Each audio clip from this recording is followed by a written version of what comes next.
안녕하세요. 자, 이 시간은 교과서 66쪽 탐구활동부터 하겠습니다. 등교해서 이 페이지를 조금 진행한 반도 있지요. 자, 안 한 반도 있고요. 자, 여기서부터 시작할게요. 자, 자료 9와 자료 10에 있는 8월 평균 강수량, 1월 평균 강수량이 매우 중요합니다. 그러니까 지난 시간까지 우리가 강수량에 대해서 배웠어요. 자, 비는 여러 원인에 의해서 내릴 수 있지만 기본적으로 공기가 이렇게 상승했을 때 비를 많이 가져오게 돼요. 자, 그럼 우리나라 내에서 어떤 지역이 비가 더 많이 오는 다우지이고 어디가 소우지라면 그것은 공기가 상승이 잘 되는가 그렇지 않은가 하는 것과 관련이 되는데 이 공기를 상승시키는 장소와 관련이 있어서는 바로 지형이죠. 바람이 부는데 이걸 막을 지형이 있다면 거기는 비가 많이 올 거예요. 산의 형세가 바람을 모아서 상승시킨다면 비가 많이 올 거야. 그렇지만 그렇지 않고 너무 평평하다거나 혹은 주변에 산이 이미 가로막고 있어서 바깥에 비가 내리고 해당 지역으로는 비가 내리지 않는 바람 그늘 지역에 속해 있다면 주변에 산이 있더라도 비를 가져오지 못할 거예요. 그래서 바람 바지 지역은 다우지가 되고 바람 그늘 혹은 평평한 지역은 소우지가 된다라는 거 알아두시고요. 자, 자료를 자세히 보시죠. 자, 강수량 그래프를 보면, 지도를 보면요. 자료 10에 있는 1월 평균 강수량 중에 조금 잘못된 부분이 있어요. 즉, 대구와 추풍령, 포항 사이에 그 길게 동그라미 돼 있는 파란색 색깔 칠해진 부분이 있죠? 이 지역이 강수량이 좀 많은 듯한 파란색으로 되어 있는데 사실은 그게 아니라 강수량이 좀 적은 듯한 연두색이 돼야 돼요. 그래서 제가 맞게 색칠한다면 요렇게 되는 거죠. 알겠죠? 자, 그러면 이 상태에서 1월 달에 강수량이 많은 지역이 어디인가를 한번 따라 그려 보겠습니다. 제가 따라 그려 볼게요. 여러 선 중에서 원산 바로 위에 있는 선을 따라가겠습니다. 그러니까 음,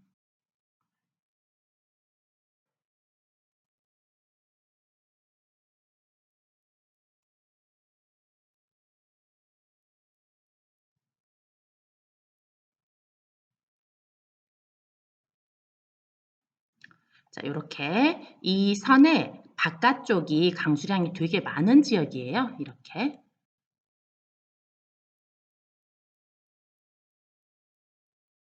이렇게. 자, 그래. 이 지역들 중에서 그 비가 많이 오는 구역이 있고 눈이 많이 오는 구역이 있어요. 자, 1월 달은 비나 눈의 형태로 내리는데 특히 그 북풍 계열의 바람을 맞게 되면 눈이 내리게 되는데요. 자, 북동풍을 맞게 되면 바로 이 일대에 많은 눈이 내리게 되고 북서풍을 맞게 되면 바로 요 일대와 울릉도에 많은 눈을 내리게 되죠. 그래서 빨간색으로 색칠되어 있는 곳, 빨간색으로 이렇게 동그라미 그려져 있는 곳은 눈이 많이 오는 곳이고 그 외의 다른 지역들은 겨울에도 주로 비로 많이 내리는 곳이다라고 생각하면 되겠죠. 결국 이 빗금 쳐져 있는 파란색 중에서 나머지 요런데, 요런데, 요런데 제주도, 요런 데는 비가 많이 오는 구역이구나라는 것을 알 수 있어요. 자, 다시 교과서 보시면요. 그래서 자료 9번의 8월 평균 강수량 음, A 지역은 8월에 강수량이 많아요. 그런데 1월에는 강수량이 적죠. 자, 반면 대관령 일대는 8월에 많아요. 그런데 1월에도 많죠. 자, 그리고 독도는 8월에 색깔이 거의 안 칠해져 있죠. 울릉도 독도는 즉 8월에는 남들에 비해서 강수량이 적어요. 그런데 1월 달에는 색깔이 되게 파랗죠. 울릉도는 강수량이 굉장히 많아요. 그 1월 달에요. 자, 그래서 울릉도는 1년 동안 다 합친 평균 강수량은 남들보다 많지 않고 중간밖에 안 갑니다.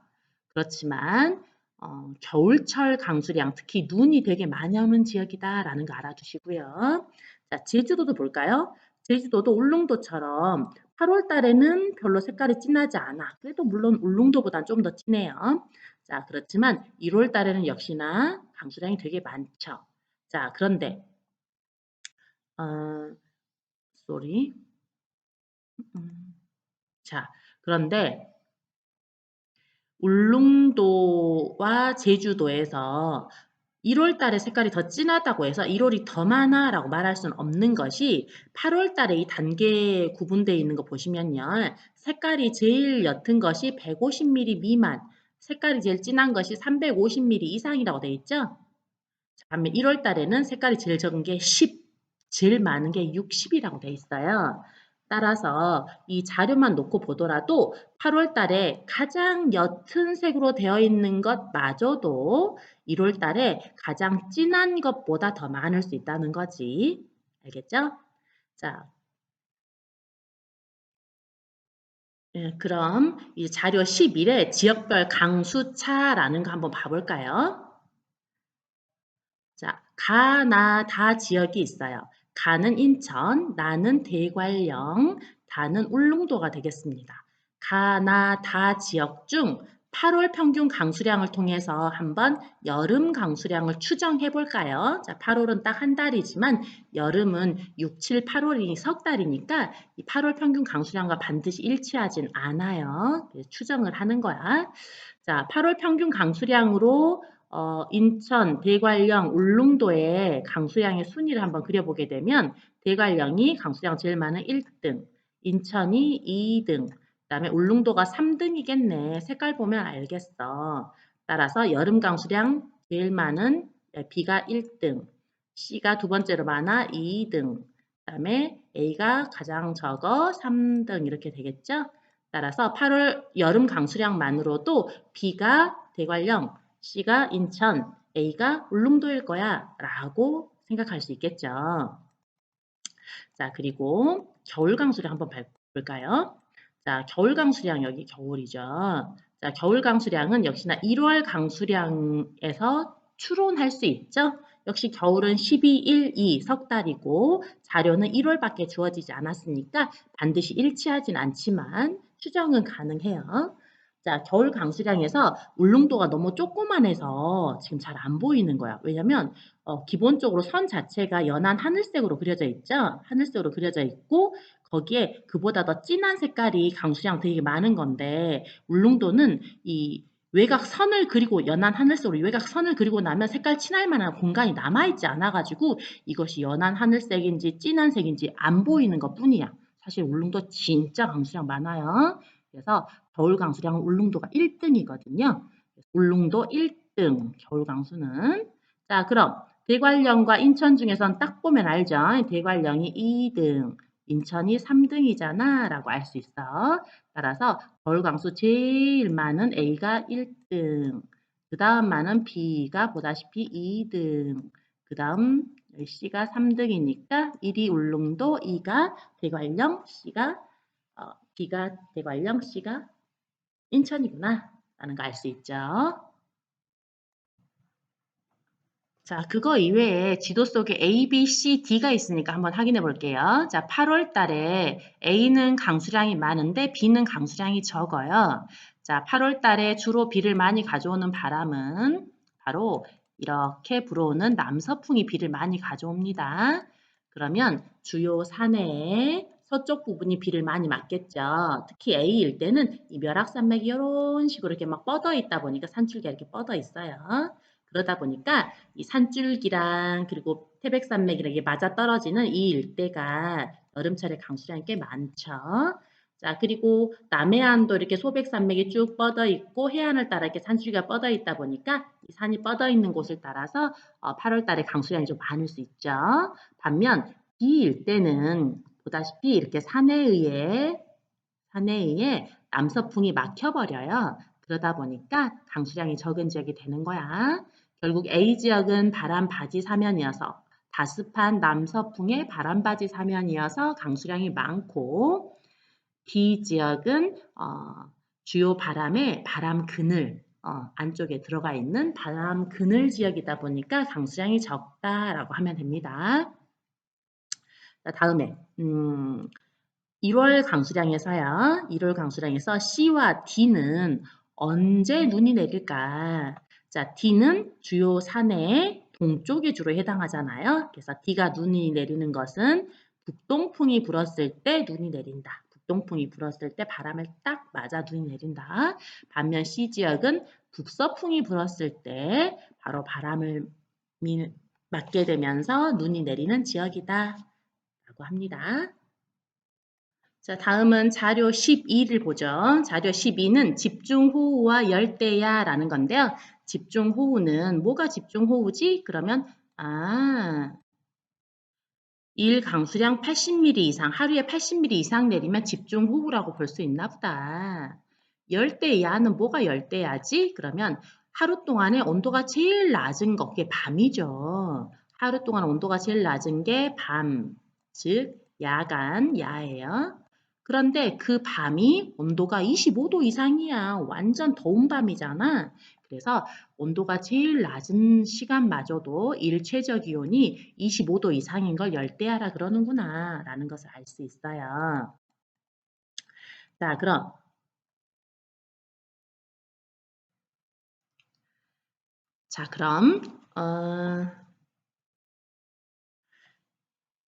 일 강수량 80mm 이상 지역이 어딘가만 살펴볼게요. 보니까 이 집중호우가 많이 내리는 곳이 서울 근처, 그리고 대관령 근처, 그리고 남해안에 있는 이 지역, 여기가 집중호우가 잘 내리는구나. 많이 자주 내렸구나. 다음, 일 최저 기온 25도 이상, 즉 열대야가 발생하는 곳은 역시 더운 남쪽 동네가 열대야가 잘 발생하는구나. 반면 산이 많을 것 같은 이 내륙 지역, 백두대간이 이렇게 딱 내려온 내륙 지역은 열대야가 잘 발생하지 않고 해발 고도가 낮은 지역, 특히 평야가 펼쳐져 있는 서쪽에 열대야가 잘 발생하네. 자료를 보면서 그냥 해석합니다. 자, 다음은 이제 오른쪽 자료 13에 설이 첫날과 설이 마지막 날이 있어요. 자, 설이가 처음 시작했다. 당연히 추워졌다라는 뜻이야. 추워짐 이란 뜻이지. 쓸 필요 없죠. 반면 설이가 마지막이야. 이제 설이 끝났어. 그 말은 따뜻하다라는 뜻이에요. 이제부터 따뜻해졌어. 그 말이지. 자, 설이란 이슬이 하얗게 얼어있는 게 설이잖아요. 그래서 설이 첫날, 설이가 처음 시작했다. 이제부터 본격적으로 추우려나 봐. 설이가 끝났다. 이제 설이 끝났구나. 자, 그럼 보세요. 자, 설이 첫날을 보니까 어디가 설이가 되게 빠르냐면 보다시피 대관령 일대 있죠. 여기가 10월 11일에 첫 설이가 내려요. 반면 제주도는 12월 달에도 첫 서리가 안 내리나 봐. 1월 11일이 되어야 서리가 처음으로 내려요. 그럼 설이 마지막 날 볼까요? 자, 제주도는 2월 21일이 설이 마지막이래. 그러니까 혹은 2월 1일이 설이 마지막이죠. 그러니까 1월 11일에 처음 시작하더니 2월 1일에 이미 끝나버렸어. 그러니까 설이 내리는 날이 겨우 애게 20일밖에 안 되죠. 그럼 365일 중 서리가 내리지 않는 날은 355일이나 되는 거죠. 쏘리. 35일이나 되는 거죠. 34일이거나. 자, 그러니까 제주도는 서리가 내리지 않는 따뜻한 기간이 굉장히 길구나라고 할 수 있는데, 자, 서리가 내리지 않는 따뜻한 기간. 서리가 없어. 서리는 한자로 상이라 그러니까 무상 기간이 바로 따뜻한 기간이에요. 자, 제주도는 따뜻한 기간, 즉 무상 기간이 아주 길어. 자, 반면 대관령 볼까요? 자, 대관령은 10월에 첫 서리가 내리더니 마지막 서리는 4월에 있어요. 그러니까 10월부터 10일, 12, 1, 2, 3, 4 해서 거의 6달 동안 서리가 내리지. 따라 서리가 내리지 않는 기간도 6달밖에 안 되죠. 그러니까 제주도보다 굉장히 서리가 내리지 않는 무상 기간이 짧다는 걸 알 수 있죠. 서리가 내리지 않는 기간, 따뜻한 기간인데요. 이 기간이 길면 작물들을 재배할 수 있는 기간도 긴 거예요.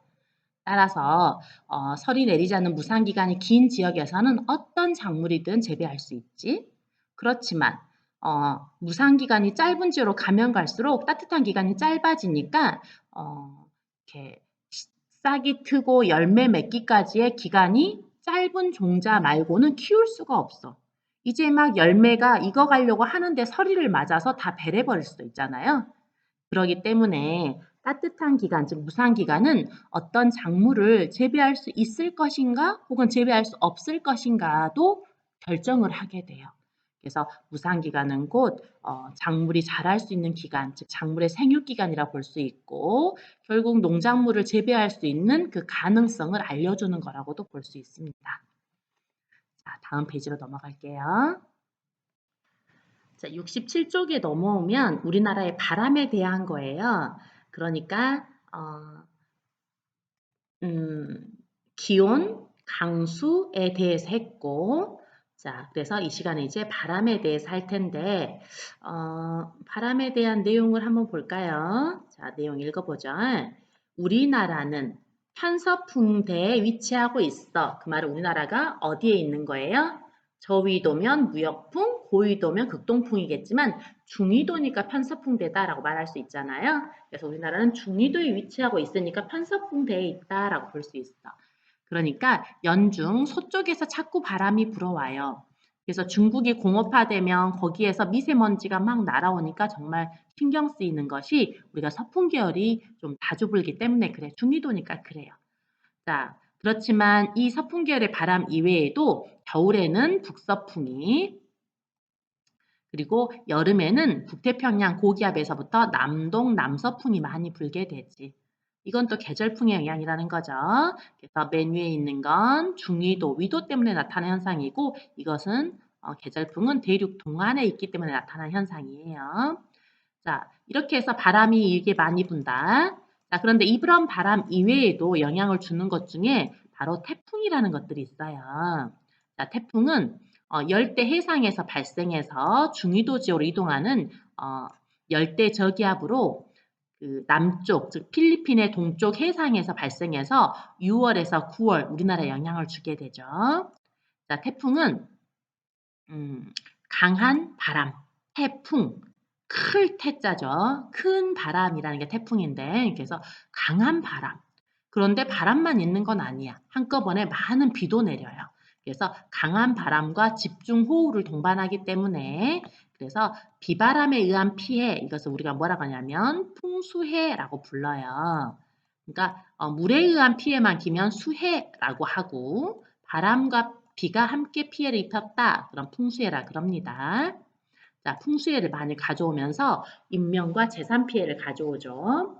자, 요 태풍 이외에도 또 자주 부는 바람에 보면요. 늦봄에서 초여름 사이에 오호츠크의 기단이 세력을 확장하게 되면 우리나라는 북동풍이 자주 불게 돼요. 자, 그럼 우리가 아직 기단에 대한 다른 것을 하지 않았지만요. 자, 기단에 대해서 잠깐만 볼게요. 기단은 바로 다음 페이지인 68쪽에 있는데요. 자, 우리나라 주변에 기단이 그려진 자료 1번을 보시면 자, 여기 시베리아 기단이 있죠. 시베리아에서 발생한 기단이라는 뜻으로 우리나라가 여기 있는데 여기 우리나라 있죠. 자, 우리나라에 시베리아 기단이 영향을 주게 되면 이렇게 북서풍이 되는 거고 북태평양 기단이 영향을 주게 되면 이 그림상은 북동풍이지만 사실상은 이렇게 남서풍 형태로 우리나라에 바람이 많이 들어오게 돼요. 그래서 우리나라에 남서풍이 많이 불게 되는 게 북태평양 기단 때문이에요. 자, 다음에 오호츠크의 기단은 북쪽에 내륙에 북쪽 바다에 있는 기단이죠. 그래서 여기가 오호츠크해니까 오호츠크해 기단이 세력을 확대하게 되면 우리는 북동풍이 불게 되죠. 알겠죠? 그 다음에 여기 아래 적도기단이 있긴 한데 적도기단은 우리나라에 그냥 바람이 쌩쌩 불게 만드는 게 아니라 바로 적도기단에서부터 태풍이 만들어져서 태풍이 우리나라에 영향을 주는 형태로 적도기단은 우리에게 영향을 주게 돼요. 자, 다시 페이지를 돌아와서 그러니까 우리는 늦봄에서 초여름 사이에 오호츠크의 기단이 세력을 확장하게 되는데 이렇게 되면 우리나라는 북동풍이 불게 된다. 자, 북동풍이 불 때 이렇게 우리나라가 있는데 그리고 태백산맥이 있는데 북동풍이 불게 되면 북동풍을 딱 맞게 되는 동쪽 일명 영동지방은 바람을 맞아 바다에서 불어온 바람을 맞아 기온이 낮고 비가 내리겠죠. 그렇지만 이 바람이 산을 넘게 되면 폐인 현상을 일으킬 것이기 때문에 바로 산을 넘게 되는 영서, 경기, 이 영서, 경기 이 지역들은 고온 건조한 바람이 불게 돼요. 자, 이렇게 북동풍을 순우리말로 높새바람이라 그러죠? 그래서 고온 건조한 바람, 높새바람이 불게 되고요. 높새바람이 불게 되면 영서지방은 가뭄 혹은 고온이잖아요. 지금 벌써 6월에 이 바람이 좀 불게 되면요. 되게 뜨거워져요. 그래서 가뭄이나 이상 고온 현상이 나타나 농작물에 피해를 주기도 합니다. 자, 이제 자료 14번에 있는 1월과 7월의 풍향에 대해서 보겠습니다. 이런 풍향을 보려면, 그러니까 지도를 읽으려면요. 지도 밖에 이에 대한 설명이 들어가 있으니까 이걸 먼저 봐야 해요. 자, 보니까 여기에 원이 그려져 있는데 원이 이스트, 웨스트, 사우스, 웨스트, 노스 하면서 동서남북을 표현하고 있죠. 빨간색 실선은 풍향별 관측 횟수의 백분율, 무슨 풍이 몇 퍼센트 불었나 하는 거고, 파란색 실선은 최대 풍속, 어느 바람이 풍속이 센가, 어느 정도 센가 하는 걸 보여주고 있는데요. 자, 먼저 1월 달에 울릉도 먼저 볼게요. 울릉도는 자, 동북 중에서 자, 북동풍이 많이 불고, 남서풍도 많이 불고, 그리고 파란색 실선의 길이를 봤더니 북동풍이 또 세게 불기도 하는군요. 자, 강릉 볼게요. 강릉은 남쪽과 서쪽 사이 남서풍이 많이 부네. 자, 그런데 서울은 북서풍이 많이 불고 대전도 북서풍, 대구도 북서풍, 광주는 북동풍이 많이 불고 목포 북서풍, 여수도 북서풍, 부산도 북서풍, 제주도도 북서풍 해서 1월 달이라고 적어져 있는 이거는 1월이라는 걸 보지 않더라도 북서풍이 우세하는 걸로 봐서 겨울이구나 라는 거 알 수 있어요. 자, 그럼 7월 달 거 볼까요? 자, 7월 달 걸 보게 되면 7월은요. 자, 울릉도는 역시나 동쪽과 북쪽 사이 역시나 북동풍이 많이 불고 남서풍도 많이 불고 겨울과 별 차이가 없네요. 자, 그렇지만 다른 지역 볼게요. 자, 춘천 내륙에 있어서 산에 막혀 있어서 바람이 많이 안 부는 것 같은데요. 약간 북풍 계열과 남서풍 많이 불고 서울 남서풍과 북동풍, 서산 남서풍, 목포 남풍, 광주 남서풍, 여수 남서풍, 부산 남서풍과 북동풍, 그죠? 포항 남서풍과 북동풍, 대구 남동풍, 대전 남풍 계열 이런 식으로 해서 7월은 1월에 비해서 어떤 특정한 바람의 그 비중이 한쪽에 치우쳐 있지 않고 되게 복잡하게 다양하게 나오고 있다라는 특징이 있어요. 그렇지만 전체적으로 봤을 때 남풍 계열의 바람이 좀 더 많다라는 거 느껴지죠. 이렇게 남풍 계열의 바람이 많은 게 여름철 거, 그리고 북서풍, 북풍 계열의 바람이 많은 것이 1월 거라는 거 읽을 수 있겠죠. 다음은 페이지 아래에 있는 일기도를 볼게요. 자, 일기도는 일기를 보여주는 지도란 뜻일 텐데 보통 기압을 보게 되면 뭐 일기를 대충 알 수 있는데요. 자, 먼저 겨울과 한여름의 일기도예요. 자, 겨울 거 먼저 왼쪽 거 먼저 갈게요. 자, 왼쪽 것에서 보니까 단위는 헥토파스칼이라고 돼 있죠? HPA. 자, 기압을 읽는 단위예요. 자, 그런데 기압이 여기 겨울철에는 1040이 제일 큰 수치고요. 제일 작은 수치가 어디 있나 했더니 988이 제일 작은 수치네요. 1040 있는 곳이 기압은 늘 상대적이거든요. 그래서 주변에 비해 여기가 기압이 제일 높아. 고기압이야. 반면 988 있는 곳은 주변에 비해 기압이 낮아. 저기압이야. 그리고 1040만큼은 아니지만 여기 아래도 1020 고기압이 있긴 하죠. 자, 그래서 영어로는 고기압이면 high, 저기압이면 low 이렇게 적어집니다. 그리고 여기 위쪽에 고기압이 있고 아래쪽이 또 작지만 고기압이 있어서 여기에서부터 고기압에서 바람이 쌩쌩 불거든요. 저기압을 향해. 고기압이 불어가다 보면 남쪽에 있는 따뜻한 공기랑 북쪽에 있는 찬 공기가 부딪히면서 불 사이에 전선은 저기압이기도 해요. 전선이 쭉 형성되어 있다는 거 알 수 있어요. 자, 그러니까 여러분 이 일기도 보면서 남쪽에 고기압이 있는데 북쪽에 고기압이 있다고만 말해도 되는 거야? 라고 말할 수도 있겠지만요. 이럴 경우 우리는 우리나라에 영향을 주는 것만 봐야 해요. 자, 우리나라 입장에서는 우리나라 남쪽에 우리나라에 영향을 주지 않는 일본 남쪽 지역에 전선이 쫙 펼쳐져 있어가지고 더 아래에 있는 고기압의 영향은 우리나라까지 오지 않아요. 우리는 이 위쪽에 있는 여기 고기압과 오른쪽에 있는 저기압 둘의 영향으로 바람은 이런 식으로 즉 북서풍 형태로 불게 될 거야. 그래서 북서쪽에 있는 고기압에서부터 발생한 바람을 받아서 차갑고 건조한 바람이 불 거야 라는 거 알 수 있어요. 겨울이에요. 자, 그리고 오른쪽에 있는 건 여름 거죠. 자, 오른쪽에 있는 여름 거는요 보니까 고기압이 1016 그리고 로우 저기압이 996 해가지고 겨울에 비해서는 기압의 차이가 별로 크지 않아요. 겨울철은 1040하고 988이니까 무려 기압이 52나 차이가 나잖아요. 그런데 여름철에는 1016과 996 해가지고 기압이 20밖에 차이가 나지 않죠. 자, 기압의 차이는 곧 바람의 세기와 관련이 깊거든요. 그래서 겨울철이 바람이 세겠다. 반면 기압 차이가 적은 여름철은 바람이 더 약하겠다라는 거 알 수 있습니다. 자, 여름철에 우리나라를 중심으로 했을 때 남쪽에 고기압이 북쪽에 저기압이 펼쳐져 있으니까 고해에서 저로 바람이 불므로 우리나라 이렇게 남풍 계열의 바람이 불겠구나라는 거 알 수 있죠. 그래서 겨울에는 서쪽의 고기압, 동쪽의 저기압, 서고, 동저형의 기압 배치이고 바람은 이렇게 북서풍 형태로 불어가게 됩니다. 여름에는 남쪽의 고기압, 북쪽의 저기압, 남고 북저형의 기압 배치로 남쪽에서부터 바람이 불게 됩니다. 자, 그럼 옆에 있는 설명 한번 읽어볼까요? 자, 옆에 있는 설명. 자, 겨울에는 대륙의 시베리아 고기압이 발달하고 바다의 저기압이 발달하면서 서고 동저형 기압 배치가 나타나고 반면 한여름에는 일본 남쪽 바다의 고기압이 발달하고 한반도 북쪽의 저기압이 발달해서 남고 북저형 기압 배치가 나타납니다. 바람은 고기압에서 저기압으로 불기 때문에 겨울에는 대륙에서 바다로, 여름에는 바다에서 대륙으로 불어오게 됩니다. 자, 오늘 배운 내용은 지난 시간에 배웠던 강수를 정리를 했고요. 그리고 나서는 바람에 대해서 했습니다. 자, 바람에는 뭐가 있었냐면